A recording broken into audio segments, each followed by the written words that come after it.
People who grew up poor often display these 8 traits according to psychology. That's what we're going to get into today.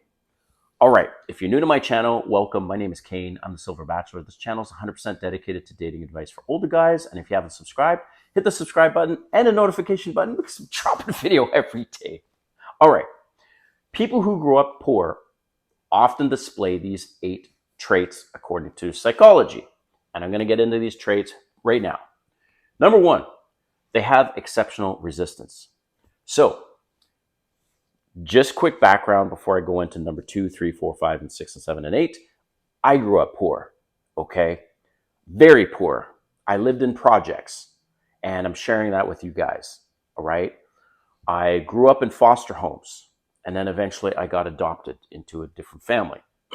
So I know all about this, and when I saw this article, I was like, wow, I have to talk about this on my channel because I'm sure a lot of you watching have also grown up poor, and it's good to recognize these things because you can use them as strengths, right? All of us have strengths and weaknesses, and you can use your past, no matter how traumatic, how poor, as a strength to keep you moving forward and help you beat out the competition. Okay, so number 1 is exceptional resilience, and I agree with that 100% because when you grow up poor, you are beaten down. It is hard. You see your parents struggling to buy food. You ask them, I'm sure you've asked them as a kid, hey, mommy, daddy, can you buy me some Fruit Loops? And they say, I'm sorry, son, I can't get Fruit Loops until I get paid next Friday. Like, those things are kind of heart-wrenching for the parent. The kid just kind of accepts it. Or maybe this has happened to you, where I couldn't get a new pair of running shoes. And my parent at the time, because I mostly grew up in a single family home, said, look, we've got to go to the shelter place and see what shoes they have there. So I had to wear secondhand freaking this ugly ass shoes when I was a kid. So it teaches you this resilience in life because life is going to kick your fucking ass all over the place. And that's number 1, is it teaches you resilience. Number 2, it teaches you the value of money.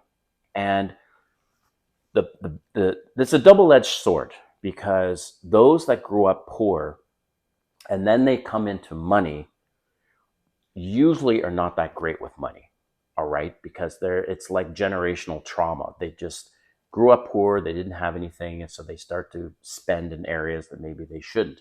But in general, you understand the value of money. So I like wine, but I'm not going to spend $50, $100, or even $25 most usually on wine because I'm just consuming this thing by myself.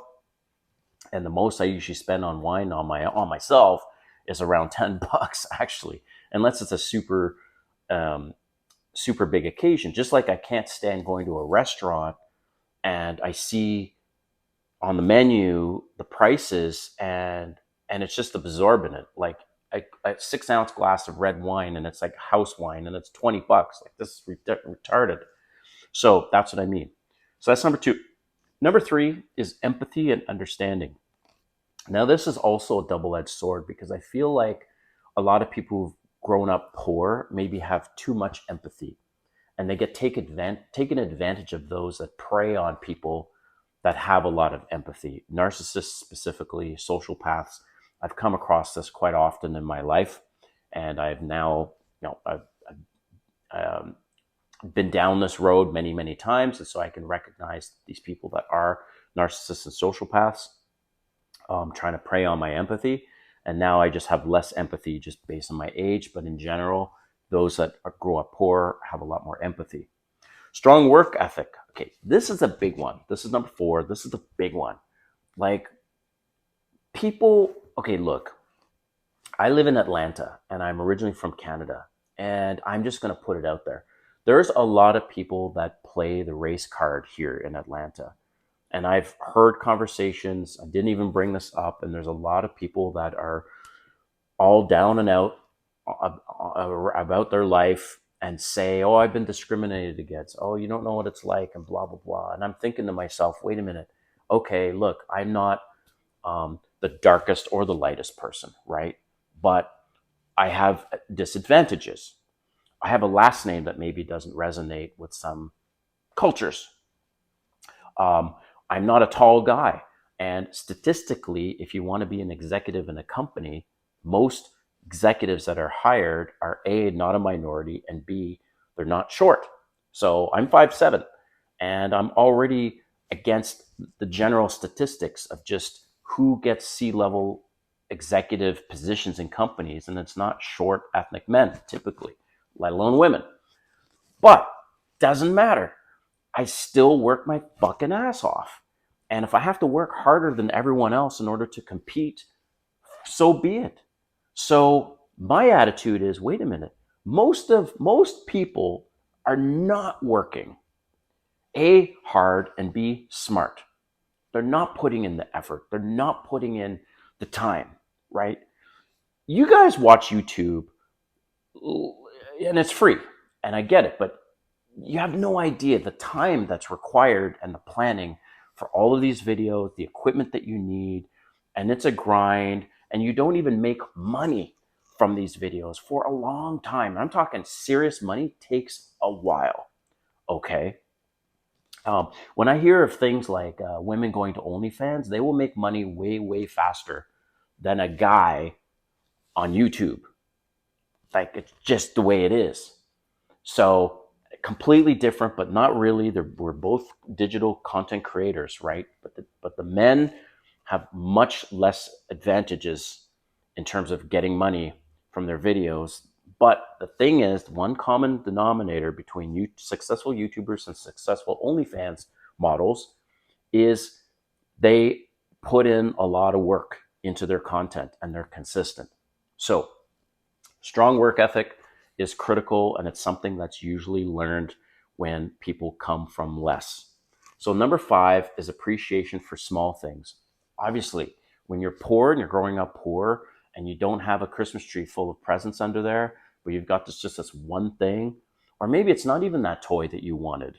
It's just somebody saying they love you, right? So when you grow up poor, you just adapt because you're not in this place of abundance. So that's number 5, appreciation for small things. 6 is creativity and resourcefulness.